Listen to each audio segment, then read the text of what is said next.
नमस्कार दोस्तों, सफलता सुविद्या चैनल में आपका स्वागत है। आज जो टॉपिक हम स्टार्ट कर रहे हैं वो टॉपिक है सोर्सेज ऑफ हिंदू लॉ।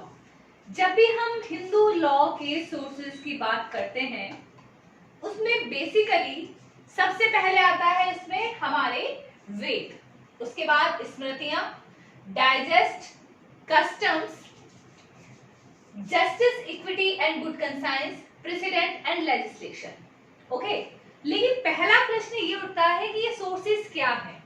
ठीक है, सोर्सेस है वो मटेरियल थिंग्स जहां से किसी विधि का उद्भव हुआ है। यहां हम बात कर रहे हैं हिंदू विधि के बारे में। तो हिंदू विधि का उद्भव स्थल क्या है, उसका उद्भव किन स्रोतों से हुआ है, उन स्रोतों की, उन मटेरियल थिंग्स की जानकारी जिन चीजों से हमें मिलती है वो सोर्स ऑफ लॉ कहलाते हैं। कि हिंदू विधि अगर कहीं से बनी है तो कोई ना कोई तो उसका सोर्स होगा, कोई ना कोई तो स्रोत होगा, कोई ना कोई तो मटेरियल थिंग होगी। That material thing is known as source of Hindu law. तो हिंदू विधि के इन स्रोतों को हम दो भागों में बांट सकते हैं और वो भाग है जनरली वेद, स्मृति, डाइजेस्ट और कस्टम, जिन्हें प्राइमरी सोर्स कहा जाता है। ठीक है, इन्हें कहा जाता है प्राइमरी सोर्स। ये है secondary source and now they are more authentic sources.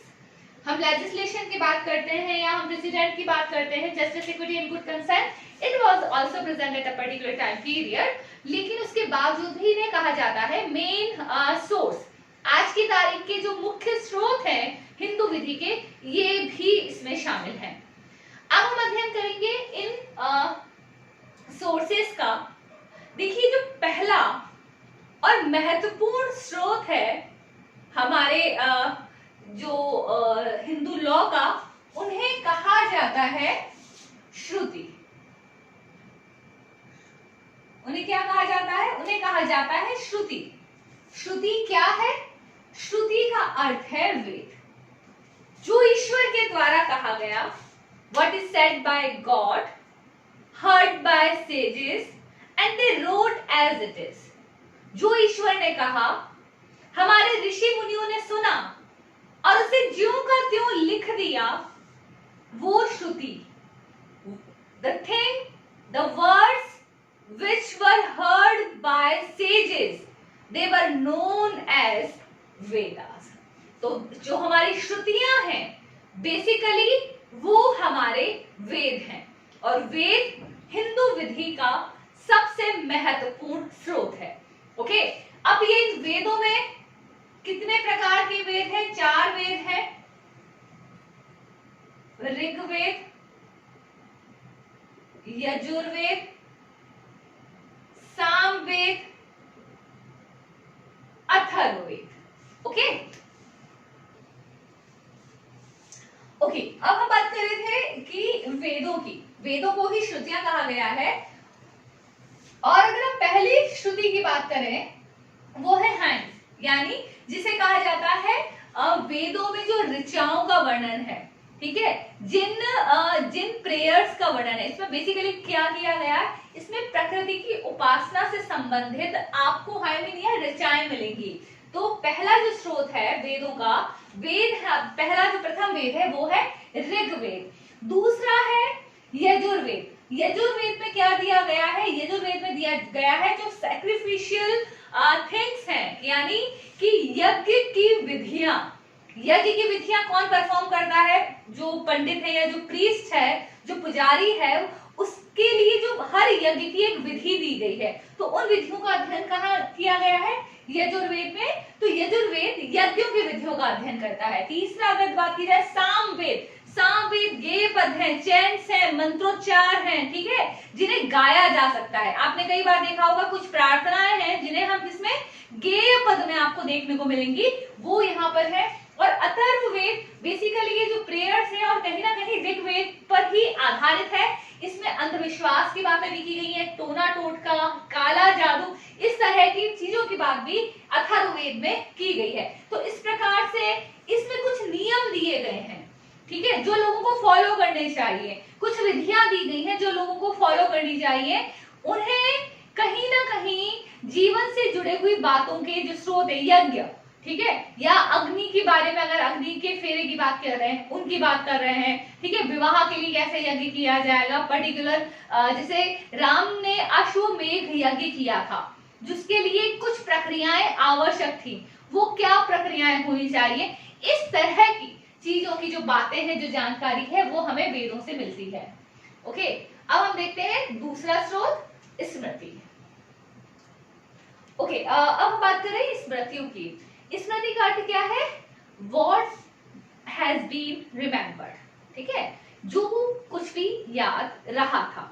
अब देखिए, हमने यहाँ पर जो ईश्वर की जो वाणी थी, वो सीधी सीधी हमने अपने वेदों में लिख ली। किसने लिखी है? सेजेस ने, जो हमारे ऋषि मुनि थे। लेकिन कुछ ऐसी बातें थी जो ऋषि मुनि सीधा लिखना, जो ईश्वर की वाणी को एज इट इज लिखना रह गया, उन बातों को उन्होंने एक मनुष्य की भाषा में, जिन ग्रंथों में लिखा, जिन रूपों में लिखा, वो स्मृतियां कहलाए। तो ये जनरली मनुष्यों के द्वारा लिखे गए लेख थे।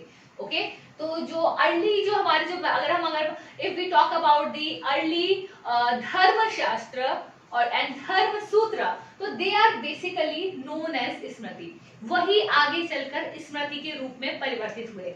अगर हम बात करें ओल्डेस्ट स्मृति की, सबसे पुरानी स्मृति की अगर हम बात करें, वो थी मनुस्मृति। मनुस्मृति एक ऐसी स्मृति है जिसे ब्रिटिश काल में भी मान्यता दी गई। जब अंग्रेज भारत आए, उन्होंने हिंदुओं पर कुछ मामलों में, सिविल मैटर्स में लॉ अप्लाई करना शुरू किया, तो उन्होंने मनुस्मृति को मान्यता दी थी। अगर हम वर्ण व्यवस्था की बात करते हैं कि जो पूरा हिंदू समाज 4 वर्णों में, ब्राह्मण, क्षत्रिय, वैश्य और शूद्र, इन वर्णों में बांट दिया गया, इसकी व्यवस्था कहाँ थी? ये बात कही गई थी मनुस्मृति में। तो कहीं ना कहीं से जो हमारे वर्तमान व्यवस्था पर जो प्रभाव पड़ा है, वो मनुस्मृति काल से चला आ रहा है। तो इसके अलावा, मनुस्मृति के अलावा याज्ञवल्क्य स्मृतियां, बृहस्पति स्मृति, नारद स्मृति, बहुत सारी अन्य स्मृतियां भी लिखी गई हैं। लेकिन अगर सबसे फेमस स्मृति की अगर बात की जाए, सबसे प्रसिद्ध स्मृति की बात की जाए, तो वो मनुस्मृति ही है। ओके, अब हम देखेंगे डाइजेस्ट। अब डाइजेस्ट और कमेंट्रीज, डाइजेस्ट और कमेंट्रीज आपको दोनों ही आपको मिलेंगी कि अगर हम मिताक्षरा, जो याज्ञवल्क्य स्मृति पर आधारित एक कमेंट्री है, और दूसरा डाइजेस्ट, जैसे दया भागा, ठीक है, ये दया भागा है डाइजेस्ट। तो मैं आपको सबसे पहले इनमें डिफरेंस बताना चाहूंगी कि कमेंट्री जिसे कहा जाता है टीका, और डाइजेस्ट जिसे कहा जाता है भाष्य। तो जब हम कमेंट्री की बात करते हैं, टिप्पणी की बात करते हैं, देखिए, कमेंट करना, किसी पर टिप्पणी करना, ठीक है, तो हम किसी भी व्यक्ति पर टिप्पणी कर सकते हैं। फेसबुक पे आपने देखा होगा कमेंट बॉक्स होता है। तो टिप्पणी का अर्थ क्या होता है? टिप्पणी का अर्थ होता है, तो यहाँ पर कमेंट्रीज का अर्थ होता है कि जहां पर ऐसी पुस्तक जिसमें जीवन के कई क्षेत्रों को एक साथ विचारित किया गया हो। फॉर एग्जाम्पल, अगर कमेंट्री आपको देखने को मिलेगी, तो कमेंट्री में मैरिज के बारे में भी विचार होंगे ऑथर के, ठीक है ना, और दूसरे उसने विचारों को भी उसमें शामिल किया होगा। इसी के साथ साथ उसने शामिल किया होगा विवाह विच्छेद के बारे में अपने विचार, संपत्ति के बारे में, अडॉप्शन के बारे में, मेंटेनेंस के बारे में, इनहेरिटेंस के बारे में, मतलब लगभग सभी विषयों का समावेश करके हर विषय पर अपनी अपनी टिप्पणी देकर जो पुस्तक तैयार की जाती है, वो कमेंट्री कहलाती है। और जहां पर विषय एक ही है, ठीक है, तो digest is a kind of ऐसे, ठीक है, इट इज एन ऐसे। जैसे कि ऐसे अगर दिया जाता, अगर आपको ऐसे दिया जाता है भारत में महिलाओं की स्थिति, तो क्या होगा? विषय महिला ही रहेगी, टॉपिक उसमें महिलाओं पर ही लिखे जाएंगे, ठीक है। महिलाओं की स्थिति शिक्षा में, ठीक है, महिलाओं की स्थिति परिवार में, महिलाओं की स्थिति खेलों में, महिलाओं की स्थिति जॉब में। तो टॉपिक क्या होगा? बेसिकली टॉपिक एक ही है, लेकिन हमें उसे अलग अलग तरीके से व्याख्या करें। तो इस प्रकार जब आप डाइजेस्ट पढ़ेंगे, तो उसमें जो मेन विषय है, जो मूल मुद्दा है, वो एक ही रहेगा। फॉर एग्जाम्पल, अगर हम दया भागा की बात करते हैं, दया भागा एक डाइजेस्ट है, जिसमें क्या हुआ है, जिसमें केवल प्रॉपर्टी के डिस्ट्रीब्यूशन यानी सक्सेशन की बात की गई है, और जो एप्लीकेबल है कहां पर? बंगाल और आसाम के कुछ भागों में वो एप्लीकेबल है। लेकिन वो सिर्फ किसकी बात करती है? वो केवल और केवल इनहेरिटेंस लॉज की बात करती है अमंग हिंदूज। ओके, तो it is also good source. अब आते हैं कस्टम पर। कस्टम बेसिकली जब हम कस्टम की बात करते हैं तो custom is basically a rule of law which obtained the force of law. ऐसा कोई नियम जो किसी व्यक्ति के द्वारा, किसी समाज के द्वारा, किसी स्थान के द्वारा या किसी शहर में, किसी राज्य में या किसी राष्ट्र में या अंतरराष्ट्रीय स्तर पर अगर ऐसा कोई नियम है जिसे कानून के बराबर मान्यता दे दी गई है, वो कस्टम कहलाता है। ठीक है, तो कस्टम का अर्थ हो गया any rule which obtain the force of law.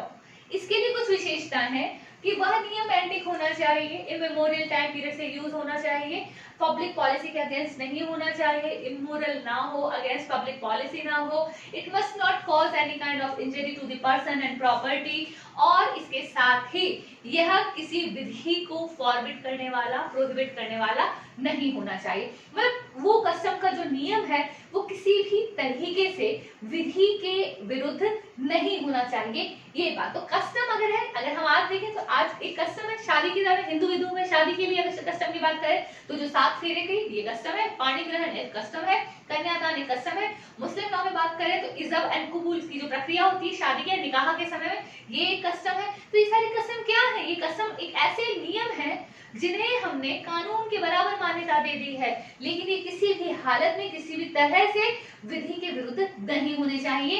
ये एक बहुत ही बेहतर स्रोत है विधि का। हिंदू विधि में सेक्शन 3 में इसकी डेफिनेशन दी गई है, तो जब हम हिंदू मैरिज एक्ट स्टार्ट करेंगे हम इसकी डेफिनेशन को देखेंगे।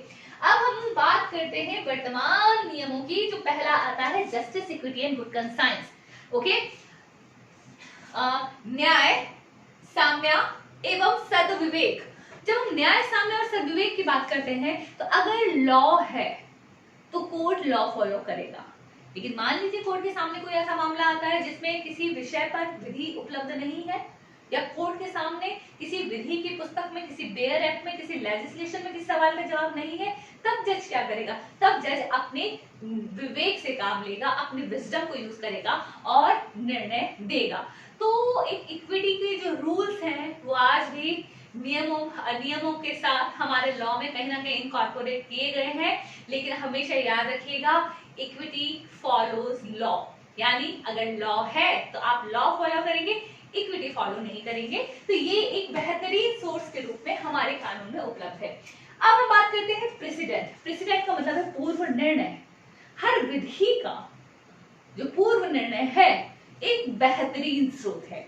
अब पूर्व निर्णय का मतलब ये है, अगर किसी मामले में कोर्ट के द्वारा कोई पहले निर्णय दिया गया है तो पश्चातवर्ती जो केसेस हैं, बाद वाले जो केसेस हैं, उनके लिए एक बहुत बेहतर तरीके से वो किसका कार्य कर सकता है? वो प्रेसिडेंट का कार्य कर सकता है। तो आपको यहाँ पर याद रखना होगा कि फॉर एग्जाम्पल शाह बानो बेगम के केस में जो डिसीजन दिया गया था वो बाद वाले केसेस के लिए क्या हो गया? एक गाइडलाइन हो गई। Laxmikant Pandey versus Union of India में जो जजमेंट दिया गया वो बाद वाले केसेस के लिए क्या हो गया? एक गाइडलाइन हो गई।